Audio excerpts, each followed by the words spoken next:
Hello and welcome to the Food Freedom Podcast. This is a podcast to help you find peace with food and overcome disordered eating. And I'm Harriet Frew, aka the Food Freedom Coach. And I'm really excited to share with you all kinds of stories, tips, information and guest interviews to help you on your journey in finding peace with food. So thank you so much for listening today.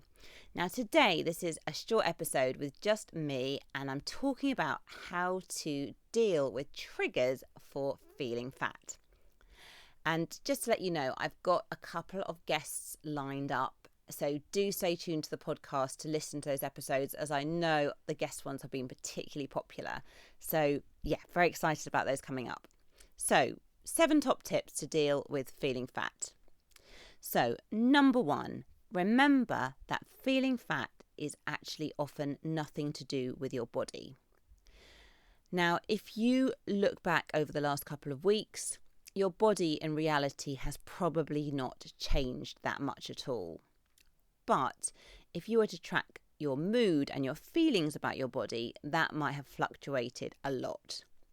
And it's beginning to realise that actually our moods and our thoughts about our body are often not really a true reflection of how our body actually is.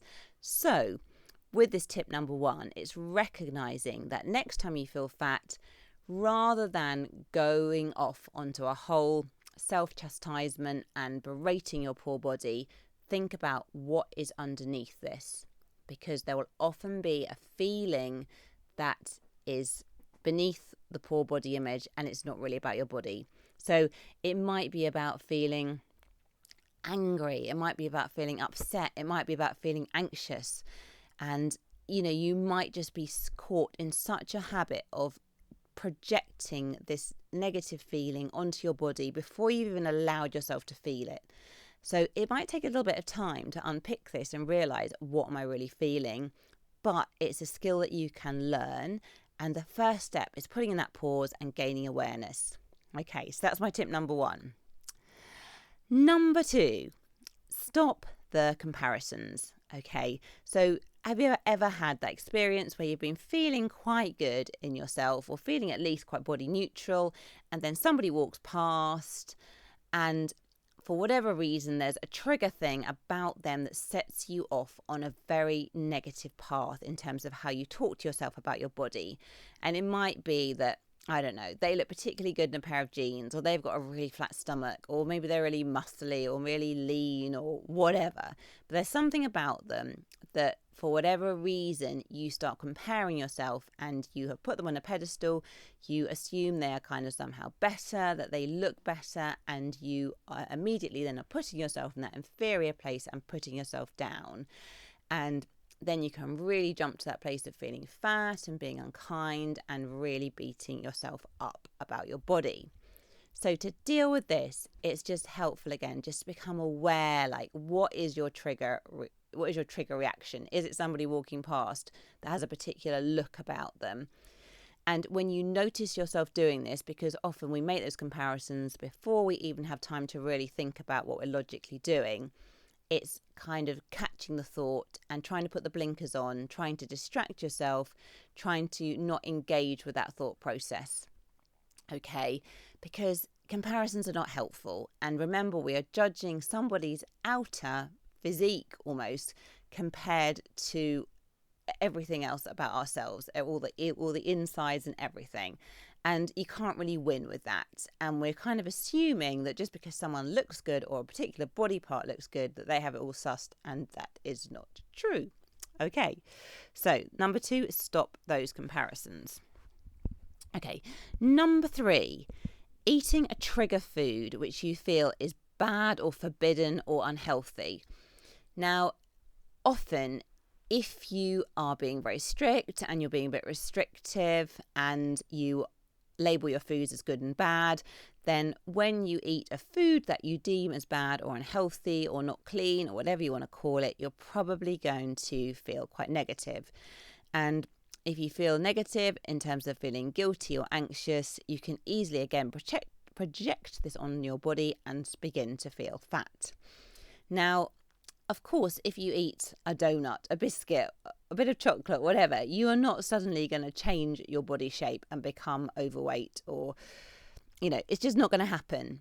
But the feelings can feel very real.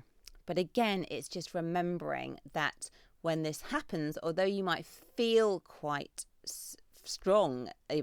you might feel very strongly about this feeling, it doesn't necessarily mean you have to engage with it. It doesn't mean it's not logical. So just because you eat something that you see as unhealthy, it does not mean that you are fat. Okay, number 4, wearing clothes that don't fit properly. Now, this is such a big trigger. Now, I know that I've got a pair of jeans that are just a bit too small, and I just don't want to throw them out because I think they cost like too much money, and it just feels like a waste to throw them out. But every time I wear them, I just don't feel good about my body image, because it's a constant reminder of kind of, this kind of button pushing into your tummy, probably having a bit of a muffin top over the top and just not feeling great. They're just not comfortable. So it's not great for body image. So it's just being really aware that wear clothes that fit, wear clothes that are comfortable, wear clothes that are in your proper size. Because if you're trying to kind of fit into clothes that don't fit you properly, it's such a trigger for poor body image, and you're going to feel fat. Really hard to avoid it. Okay, number 5. Think about how much time you look in the mirror. Okay, now obviously it's quite helpful to look in the mirror to check your appearance, check you've got your clothes on the right way round, maybe that your hair's not sticking up, that your makeup's not run down your face. That's kind of appropriate mirror checking. But if you are someone who is going to the mirror numerous times a day and checking what your body looks like, this is not helpful, because what we focus on expands. And if you're giving vast amounts of attention to a particular body part, you're not going to feel very good about yourself. And what you might be doing as well is, rather than seeing yourself as a whole, you're probably zooming in on the body part you don't like and criticizing it, and you will probably end up feeling fat. So, tip here is only look in the mirror as much as you actually need to for practical purposes. And with this as well, when you do look in the mirror, look at yourself as a whole person. Don't just zoom in on the bits you don't like, because otherwise, of course, you're going to gather evidence that makes you feel worse, and again, you're going to feel fat. Okay, number 6. When you have an argument with someone, or when you experience an emotion which is difficult to deal with, when you feel maybe that you've done something wrong, that you haven't pleased someone, that you've let someone down, that you didn't perform as you wanted, that you haven't been perfect enough, whatever. Again, this is a situation where you can often project it onto your body and feel really fat. And again, it's often nothing to do with your poor body, but your body is getting the blame. So just become more aware as well. If you notice that you're doing this, recognize actually, this is about feeling not good enough. This is about feeling that I've let someone down. This is about feeling guilty or anxious or sad. It's not really about feeling fat. And again, I'm projecting it onto my body, and really it has nothing to do with my body at all. Okay, and my final tip is stop weighing yourself regularly. Now, with the weighing scales, I think it's so hard to win, because if the weight goes down, you can feel pressure to keep that lower number. And if the number goes up, then you can feel anxious and self-punishing. And again, you'll probably feel fat. And I think it's just so unhelpful, isn't it, to step on the weighing scales in the morning and evaluate your self-worth by that one number. It's just so hard to win. So if you're in the habit of weighing yourself regularly, first step, really just try to reduce it. Okay, you don't need to be weighing yourself more than, I'd say, once a week, once a fortnight, once a month even. I mean, I don't weigh myself at all. and actually I trust my body. I'm sure my weight fluctuates a little bit, but really, I don't think it really changes. I can fit into all my clothes. So if you are in a habit of weighing yourself, really work to reduce this. And just try and take a step back as well. And, if an alien landed on planet Earth and observed the habit of weighing oneself and making a judgment on that, it does seem so crazy, doesn't it? And we're not half as harsh on ourselves with regards to foot size or how tall we are or other kind of attributes. So it seems a bit bonkers to get so tied up on weight. Yes, so work to reduce the weighing and ideally, really almost get rid of the scales, full stop. Okay, so those are my 7 tips on how to deal with feeling fat.